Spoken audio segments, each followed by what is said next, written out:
साहबजादा की मदद से मैंने पापा को जेल से तो छुड़ा लिया, लेकिन अगले दिन जब मैं ऑफिस आई तो काम में मेरा मन बिल्कुल नहीं लग रहा था।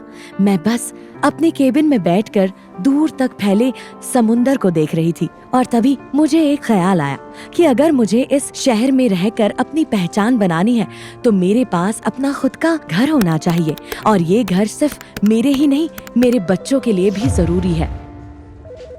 गुड मॉर्निंग मिश्रा जी, आप बिजी तो नहीं है? नहीं गुनगुन, ऐसा कुछ नहीं है। बताओ कैसे याद किया? एक्चुअली मुझे कुछ दिन का ब्रेक चाहिए। मैं मेंटली थोड़ा स्ट्रेस फील कर रही हूँ। क्या बात है गुनगुन, कहीं ये मिस्टर साहबजादा की वजह से तो नहीं है? नहीं मिश्रा जी, दरअसल मुझे अपने लिए एक घर देखना है, तो ढूंढने में और शिफ्ट करने में थोड़ा वक्त लग जाएगा। ठीक है गुनगुन, तुम्हारे जो भी असाइनमेंट है वो माधुरी को हैंड ओवर कर देना। ओके मिश्रा जी। और हाँ, मैं तुम्हें अपने ब्रोकर का नंबर भेज देता हूँ, उससे बात कर लो। वो तुम्हें तुम्हारी पसंद के हिसाब से घर दिखा देगा। Thank you Mishra ji. मिश्रा जी के दिए हुए नंबर पर कॉल करके मैंने ब्रोकर से बात की और जैसा घर मुझे चाहिए था बता दिया। उसके बाद मैंने अपना काम अपनी असिस्टेंट माधुरी को हैंड ओवर किया। फिर घर जाकर देखा तो अप्पू और डप्पू गार्डन में खेल रहे थे। जाते ही उन्होंने मुझे हग कर लिया और फिर अपने बनाए हुए मिट्टी के खिलौने दिखाने लगे। मॉम ये देखो, ये है आप, ये मैं, ये अप्पू और ये पापा। और मॉम, यहाँ मैं हमारा घर बना रहा हूँ जिसमें हम सब साथ रहेंगे। कैसा लगा? बहुत अच्छा। Thank you mom. पता है, आज हम लोग असली घर देखने जा रहे हैं जहाँ हम सब रहेंगे। वहाँ तुम्हारे लिए सुंदर सा बेडरूम होगा, बड़ा सा प्ले एरिया होगा, स्विमिंग पूल और बेस्ट मिनी थिएटर भी होगा। मॉम, क्या वहाँ पापा भी होंगे? अप्पू के मासूम सवालों से बचने का मेरे पास कोई और रास्ता नहीं था। मैंने जल्दी से केयर टेकर को बुलाया और उन्हें तैयार करने को बोलकर अपने कमरे में चली गई। एक ही बात बार बार मेरे मन में आ रही थी। पिछले 5 साल में मैंने अपने बच्चों को उनके अतीत से छुपा कर रखा, लेकिन अब मैं बच्चों से ये कैसे छुपाऊं कि उनके पापा कौन हैं और कहाँ हैं? अपने कमरे में आकर रेस्ट चेयर पर बैठी मैं इन्हीं ख्यालों में खोई थी। मेरी आंखों में आंसू थे और तभी प्रगति आ गई। क्या हुआ गुनगुन, सब ठीक तो है? जिंदगी भी अजीब है प्रगति। कभी कभी हमारे सामने ऐसे सवाल खड़े कर देती है जिनका जवाब हम जानते हुए भी नहीं दे सकते। घबरा मत गुनगुन, जैसे तूने आज तक हर मुश्किल का सामना किया है आगे भी कर लेगी। मैं हूँ ना तेरे साथ। इतना कहकर प्रगति ने मुझे गले लगा लिया। हम दोनों बहुत इमोशनल थे और तभी अप्पू और डप्पू रूम में आ गए। मॉम, हम तैयार हो गए। वाह, ये नई ड्रेस तो बहुत अच्छी है और अप्पू तुम भी बहुत अच्छे लग रहे हो। अब मॉम को थोड़ा सा टाइम दे दो रेडी होने के लिए, फिर हम चलते हैं। Okay mom. अप्पू और डप्पू को उनके सवालों का क्या जवाब दूं, यही सोचते हुए मैं तैयार हुई और फिर प्रगति के साथ हम तीनों घर देखने के लिए निकल गए। मैंने ब्रोकर को पहले ही बता दिया था कि मुझे फ्लैट नहीं बंगलो चाहिए जिसमें बच्चों के खेलने के लिए भी स्पेस हो, इसलिए ब्रोकर नारायण ने हमें मड आइलैंड बुलाया था। हेलो मैडम, मैं नारायण हूँ। मिश्रा जी को कई सालों से जानता हूँ। वैसे तो आपके लिए मेरे पास कई ऑप्शंस हैं, लेकिन आप पहले ये सी फेसिंग बंगलो देख लीजिए। बंगलो बहुत बड़ा और खूबसूरत था। गार्डन से होते हुए हम अंदर के हॉल में आ गए। ये इस घर का मेन हॉल है। इसके अलावा 3 बेडरूम हैं, लिविंग एरिया है, यहाँ से आपको सी व्यू भी मिलेगा और हाँ, घर में एक मिनी थिएटर भी है। घर तो अच्छा लग रहा है, क्यों गुनगुन? हाँ, यहाँ मैं अपना मिनी ऑफिस भी बना सकती हूँ। मेरी किताबें और बाकी सामान भी आराम से फिट हो जाएगा। ऊपर से सी व्यू है तो स्ट्रेस भी रिलीज होता रहेगा। आइए, मैं आपको बाहर का एरिया भी दिखा देता हूँ। मैं और प्रगति नारायण के साथ बाहर का एरिया देखने चले गए, लेकिन हमें नहीं पता था कि हमारे पीछे अप्पू और डप्पू के दिमाग में कुछ और ही चल रहा है। भैया, ये तो बिल्कुल आपके जैसे दिखते हैं। हाँ, बिल्कुल सेम टू सेम। पता है, मैंने एक फिल्म में एक ही चेहरे के 2 हीरो देखे थे, लेकिन वो दोनों जुड़वा थे। मुझे लगता है हमें इस बारे में पता लगाना चाहिए। अप्पू ने न्यूज़पेपर से साहबजादा का फोटो फाड़कर अपने पैंट की जेब में रख लिया। ये देखकर डप्पू हैरान हो गई। ये आप क्या कर रहे हो भैया? बाद में बताऊंगा, बस तो अभी मम्मी के सामने कुछ मत बोलना। मैं और प्रगति जब वापस आए तो हमें आइडिया भी नहीं था कि अप्पू और डप्पू हमारे पीछे कितना बड़ा प्लान बना चुके हैं। तो बताओ बच्चों, कैसा लगा तुम्हें घर? बहुत अच्छा। बिल्कुल आपकी तरह। तो अब बहुत जल्द हम लोग यहीं शिफ्ट हो जाएंगे। या अप्पू और डप्पू इस घर को देखकर बहुत खुश थे। नारायण जी से घर की डील फाइनल करके मैं बच्चों और प्रगति के साथ आउटिंग पर गई और फिर डिनर करके हम घर वापस आ गए। जहाँ एक तरफ मैं सोच रही थी कि शहर के बाहर घर लेकर मैं बच्चों को साहबजादा से दूर रख पाऊंगी, वहीं मेरे बच्चे मेरी लाख कोशिशों के बावजूद उनके करीब जाने में लगे थे। देख टप्पू, जैसे तेरा चेहरा मम्मी से मिलता है वैसे इस आदमी का चेहरा मुझसे मिलता है। तो इसका मतलब क्या यही हमारे पापा हैं? मुझे नहीं पता, लेकिन मेरे पास एक आइडिया है। पेपर में इस आदमी के ऑफिस की लोकेशन भी लिखी है। अप्पू ने अपने मोबाइल में साहबजादा की लोकेशन गूगल पर सर्च की। तुरंत उसे साहबजादा के ऑफिस की लोकेशन मिल गई।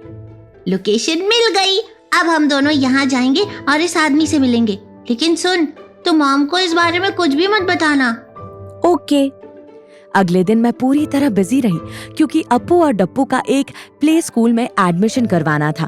फिर नए घर में सामान शिफ्ट करने के साथ बहुत सारा नया सामान भी लाना था। प्रगति के घर वो मेरा आखिरी दिन था। मैंने बच्चों को नहीं बताया था कि स्कूल के बाद हम सीधे नए घर में जाएंगे। सुबह सुबह मैंने अप्पू और डप्पू को तैयार किया और प्ले स्कूल ड्रॉप कर दिया।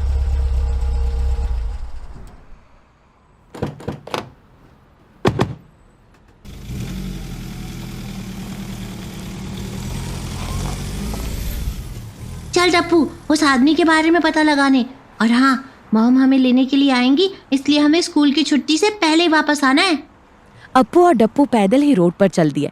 थोड़ा आगे जाकर उन्हें चोर चोर की आवाज सुनाई दी। उन्होंने देखा कि एक आदमी उनकी तरफ भागता हुआ आ रहा है और एक औरत चोर चोर चीखते हुए उसका पीछा कर रही है। अप्पू और डप्पू नहीं जानते थे कि ये औरत कोई और नहीं, उनकी दादी लीला देवी है। अप्पू देखता है कि रोड के साइड में कुछ बैम्बू स्टिक्स पड़े हैं। जैसे ही आदमी पास आता है, अप्पू एक बैम्बू उसके पैरों के बीच में डाल देता है। चोर उसमें फंसकर गिर जाता है। उसकी चीख निकल जाती है और तभी लीला देवी आकर चोर के हाथ से अपना पर्स ले लेती है। थैंक यू बच्चों। Welcome aunty. इधर लीला देवी बच्चों से बात करने में बिजी हो गई और उधर वो चोर उठ के भाग गया। चोर तो भाग गया। जाने दो, मेरा पर्स मुझे मिल गया। वैसे आपके मम्मी पापा कहाँ हैं? मॉम तो शायद ऑफिस गई होंगी और पापा को हम ढूंढ रहे हैं। ढूंढ रहे हैं मतलब?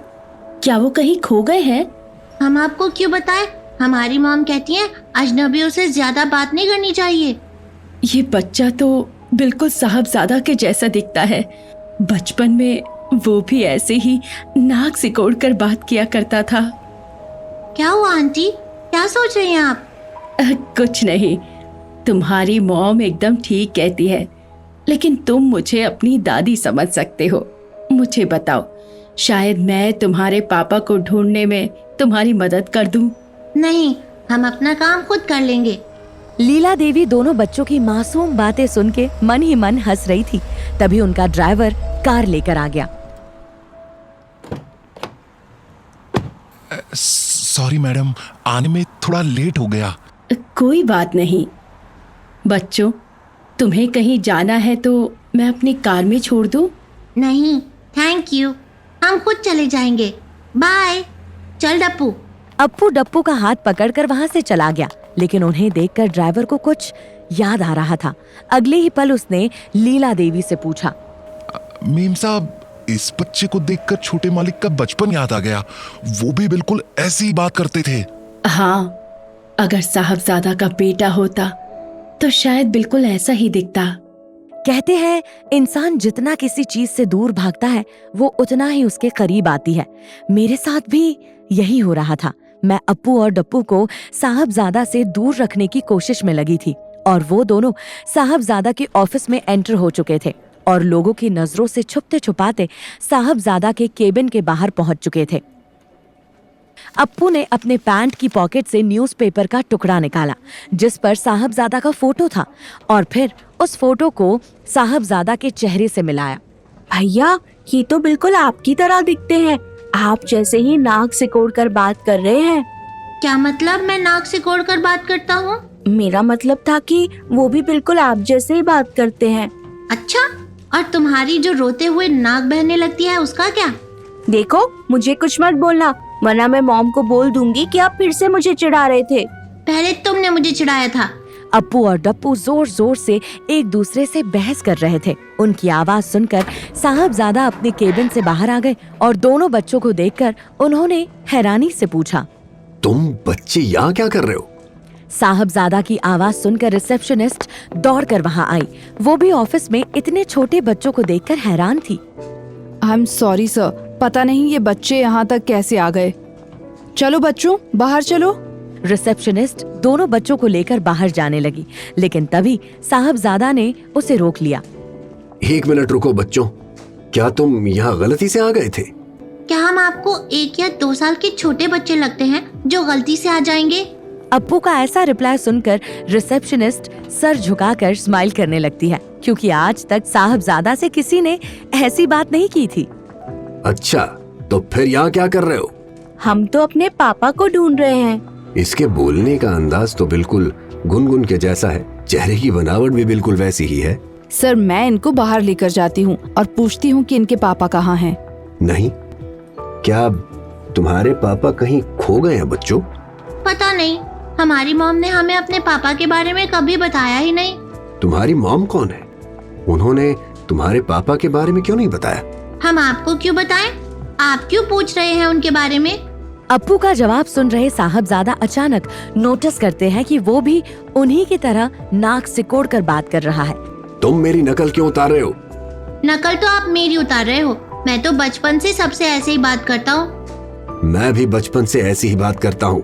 साहबजादा अपनी बात खत्म कर पाते उसके पहले ही अप्पू ने उनके हाथ की घड़ी पकड़ी और उसमें टाइम देखा। भाग डप्पू, वरना लेट हो जाएंगे। अप्पू और डप्पू तेजी से बाहर भाग जाते हैं। साहबजादा पीछे खड़े उन्हें देखते रह जाते हैं। सर, एक बात कहूँ, ये बच्चा एकदम आपकी जेरोक्स कॉपी लग रहा था, ऐसे जैसे आपका ही बेटा हो। इतना सुनते ही साहबजादा गुस्से से रिसेप्शनिस्ट को देखते हैं। वो डर जाती है, लेकिन अप्पू और डप्पू को देखकर साहबजादा के मन में भी शायद वही सवाल उठ रहा था। तो क्या साहबजादा अब दोनों बच्चों से मिलने के बाद चुप बैठेंगे? क्या बचा पाऊंगी मैं अपने बच्चों को उनके उस अतीत से जिसे मैं कभी उनके सामने नहीं लाना चाहती? जानने के लिए देखिए अगला एपिसोड सिर्फ पॉकेट एफएम के YouTube चैनल पर। और प्यार, यार और धोखा के सारे एपिसोड्स को सुनने के लिए डिस्क्रिप्शन में दी गई लिंक से डाउनलोड कीजिए पॉकेट एफएम ऐप।